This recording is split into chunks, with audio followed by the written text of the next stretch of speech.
ओम नमः शिवाय, जय माता दी, राधे राधे सभी को। स्वागत है आपका मेरे इस नए वीडियो में। मैं हूं आपके साथ स्मिता तिवारी। जैसे कि आप जानते हैं कि हरियाली तीज बहुत जल्दी आने वाली है और हिंदू धर्म के अनुसार हरियाली तीज विशेष महत्व रखती है। और यह जो हरियाली तीज होती है वह हिंदू पंचांग के अनुसार सावन माह के शुक्ल पक्ष की तृतीया के दिन मनाई जाती है। और वैसे भी सावन माह भगवान शिव और माता पार्वती की आराधना के लिए पवित्र माना जाता है। और इस बार जो महिलाओं का यह जो खास पर्व है हरियाली तीज, इस बार 19 अगस्त 2023 के दिन मनाया जा रहा है। और पौराणिक मान्यताओं में ऐसा कहा गया है कि देवी पार्वती ने भगवान शिव को पति के रूप में पाने के लिए 107 साल तक कठोर तपस्या की थी। और हरियाली तीज के दिन ही शिवजी ने देवी पार्वती को 108वें जन्म में पत्नी के रूप में स्वीकारा था।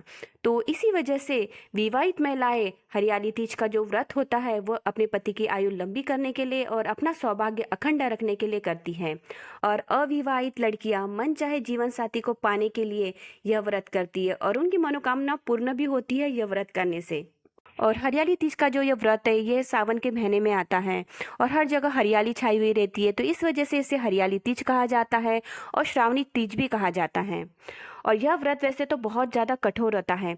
ऐसे में इस साल जो भी स्त्रियां यह व्रत पहली बार रख रही है तो उन्हें कुछ खास नियम, कुछ खास पूजा विधि का पालन करना चाहिए, तभी यह व्रत उन्हें पूर्ण फल देगा। तो आज मैं इस वीडियो में आपको बताऊंगी कि जो भी स्त्रियां पहली बार व्रत कर रही है तो उन्हें क्या क्या करना चाहिए और क्या नहीं करना चाहिए। तो इस वीडियो को आप लास्ट तक ज़रूर देखिएगा, वीडियो को स्किप करके बिल्कुल मत देखिएगा, नहीं तो कोई ना कोई चीज़ आपकी छूट जाएंगी। और जो भी हमारे चैनल पर नए हैं तो चैनल को सब्सक्राइब कर लीजिए और वीडियो को लाइक कर लीजिए और कमेंट्स बॉक्स में ओम नमः शिवाय जरूर लिख दीजिए। तो चलिए वीडियो की शुरुआत करते हैं। तो चलिए बात करते हैं कि जो स्त्रियां इस व्रत को पहली बार रख रही है या फिर जिनकी शादी इस साल हुई है और वह इस व्रत की शुरुआत करना चाहती है तो उन्हें क्या क्या करना चाहिए। तो सबसे पहले बात आती है कि व्रत का संकल्प उन्हें किस तरीके से लेना है। तो देखिए, उन्हें सूर्योदय से पहले उठ जाना है और उसके बाद व्रत का संकल्प लेना है। तो देखिए, हरियाली तीज का जो व्रत रहता है वो तो निर्जला रखा जाता है और जो स्त्रियां निर्जला व्रत रखने में सक्षम नहीं है, यानी जिनसे निर्जला व्रत नहीं होता है, चक्कर आ जाते हैं, तो वो फलाहार करके भी व्रत का संकल्प ले सकती है। बस उन्हें इस बात का ध्यान देना चाहिए कि अगर निर्जला व्रत कर रहे हैं या फलाहार व्रत कर रहे हैं तो अगले दिन सूर्योदय तक उन्हें यह व्रत रखना है और उसके बाद ही इस व्रत को खोलना है। यह तो हो गई एक क्षेत्र की बात, लेकिन कैसा है ना, अलग अलग क्षेत्र में अलग अलग तरीके से व्रत रखा जाता है। कहाँ व्रत निर्जला रखा जाता है तो कहाँ फलाहार रखा जाता है तो कहाँ पे व्रत नहीं रखा जाता है, सिर्फ पूजा की जाती है। तो आपको सबसे पहले अपने बड़े बुजुर्गों से इस व्रत के बारे में पूछना है कि व्रत किस तरीके से रखना है और उनकी सलाह से ही इस व्रत को करना है। यानी आपके क्षेत्र में जैसा व्रत रखा जाता है तो उसी तरीके से आपको इस व्रत को करना है। तो इस तरीके से आप व्रत का संकल्प लीजिए। तो देखिए, अलग अलग जगह की अलग अलग परंपरा होती है। कहाँ कहाँ ऐसी परंपरा होती है कि जो लड़कियां रहती है नहीं, जिनकी इस बार शादी हुई है, तो वो अपना जो पहला हरियाली तीज का जो व्रत होता है वो मायके में करती है। तो कहाँ कहाँ ऐसी परंपरा होती है कि वह अपना पहला व्रत ससुराल में करती है। तो आपको इस बात का ज़रूर ध्यान देना है कि आपके इधर जैसा व्रत रखा जाता है तो आपको उसी तरीके से व्रत रखना है। यानी आपके बड़े बुजुर्ग जैसा आपको बोलते हैं तो उन्हीं के हिसाब से आपको चलना है। अगर वो कहते हैं कि आपको मायके में व्रत रखना है तो आप मायके में रखिए, अगर वो कहते हैं कि आपको ससुराल में रखना है तो आप ससुराल में रखिए, लेकिन उनके हिसाब से ही आपको करना है इस व्रत को। तो यह हो गई व्रत को रखने की बात। अब आती है श्रृंगार की बात। तो देखिए, व्रत में हरे रंग का विशेष महत्व होता है, यानी जितना ज़्यादा हो सके आप हरे रंग का यूज़ करिए। इसका मतलब ऐसा है कि आप हरे रंग की चूड़ियाँ पहनिए, हरे रंग का लहंगा पहनिए, हरे रंग का सूट भी पहन सकते हैं आप, हरे रंग की साड़ी पहनिए, यानी जितना हो ज़्यादा हो सकता है आप हरे रंग को धारण करिए, क्योंकि हरा रंग पहनने से शिव जी बहुत जल्दी प्रसन्न हो जाते हैं। और इस बात का आपको ज़रूर ध्यान देना है कि इस दिन आपको 16 श्रृंगार तो ज़रूर करना है, यानी जितना ज़्यादा हो सके ना उतना ज़्यादा आपको श्रृंगार करना है, क्योंकि श्रृंगार एक निशानी होती है विवाहित महिला की। और कैसा होता है ना, जैसे हम करवा चौथ के दिन तैयार होते हैं ना, उसी तरीके से आपको इस दिन तैयार होना है। तो आपको 16 श्रृंगार अच्छे से करना है। और एक बात यह भी है कि जो भी आपने पूजा की सामग्री लेके रखी हुई तो उसको एक जगह इकट्ठा करके ज़रूर रख लीजिए, क्योंकि जब आप पूजा करने बैठेंगे तो उस समय ऐसा ना हो कि बार बार आपको उठना पड़ रहा है बीच में से, क्योंकि पूजा में से बार बार उठना अशुभ माना जाता है।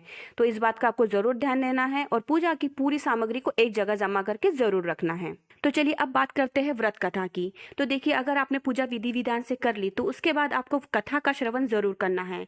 एक तो आपको श्रवण करना है, नहीं तो आपको बोलना है। नहीं, जो आपको करना है वो आप कर सकते हो, क्योंकि कोई भी व्रत बिना कथा के श्रवण के पूरा नहीं होता है। तो इस व्रत में भी आपको कथा का श्रवण जरूर करना है। तो देखिए, कथा का श्रवण कर लेने के बाद आपको आरती करना है, और आरती हो जाने के बाद आप माता पार्वती और शिव जी के सामने अपने पति की लंबी आयु के लिए कामना तो आपको जरूर करना है। और माता पार्वती को जो भी सिंदूर आपने चढ़ाया है तो उस सिंदूर को अपने मांग में जरूर भरिए। इससे अपने पति की आयु लंबी होती है। और इस व्रत में सुहाग का सामान किसी को भी भेंट करना बहुत जरूरी होता है। तो वो आप अपने सासू माँ को दे सकते हो, या फिर आप अपने सासू माँ की जैसी एज वाली किसी भी स्त्री को आप सुहाग का सामान भेंट स्वरूप दे सकते हो। क्योंकि कैसा है ना, सुहाग का सामान जब हम किसी को भेंट स्वरूप देते हैं तो उस वजह से हमारी जो सुहाग की आयु है वो लंबी होती है। तो सुहाग का सामान आप जरूर भेंट स्वरूप किसी को दीजिए। अब बात आती है कि व्रत का पारण आपको कैसा करना है। तो देखिए, कई जगहों पे चंद्रमा को अर्घ्य देने के बाद व्रत का पारण किया जाता है। जैसे करवा चौथ में चंद्रमा को अर्घ्य देने के बाद व्रत का पारण होता है, उसी तरीके से कई जगहों पे इस व्रत में भी ऐसे किया जाता है। तो कई जगहों पे क्या होता है, सूर्योदय के बाद शुभ मुहूर्त में व्रत का पारण किया जाता है। तो आपके क्षेत्र में जैसा होता होगा तो उस तरीके से आप व्रत का पारण कीजिए। यानी अपने बड़े बुजुर्गों से इस बात को पूछ लीजिए कि व्रत का पारण आपको कैसा करना है। और व्रत का पारण करते समय आपको इस बात का जरूर ध्यान देना है कि जो भी आपने भगवान जी को भोग स्वरूप चढ़ाया है तो उसे पहले खाइए, उसके बाद ही आप भोजन को ग्रहण करिए।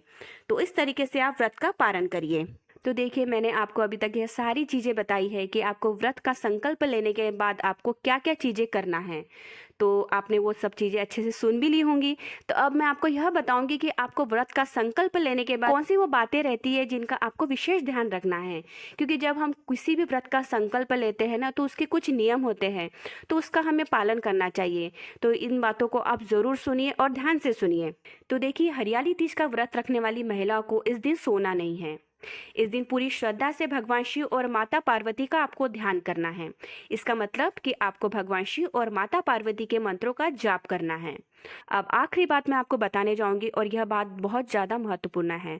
तो देखिए, अगर आप हरियाली तीज का व्रत रखते हो तो इस दिन आप अपने पति या फिर घर के बुजुर्गों का बिल्कुल भी अपमान मत करिए। उन्हें बिल्कुल भी कोई भी अपशब्द बिल्कुल भी मत बोलिए। किसी तरीके से उनके साथ वाद विवाद मत करिए, और मन में उनके लिए कोई भी नकारात्मक विचार मत लाइए, और उनके ऊपर कोई भी क्रोध मत करिए। यानी किसी भी प्रकार का गुस्सा उनके ऊपर बिल्कुल मत करिए, क्योंकि ऐसा करना गलत माना जाता है। क्योंकि जब हम किसी व्रत को धारण करते हैं ना, तो उस समय हमें प्रसन्नचित रहना चाहिए, यानी खुश रहना चाहिए। तो तभी हमें उस व्रत का पूर्णतः फल मिलता है। तो इस बात का आपको ज़रूर ध्यान देना है।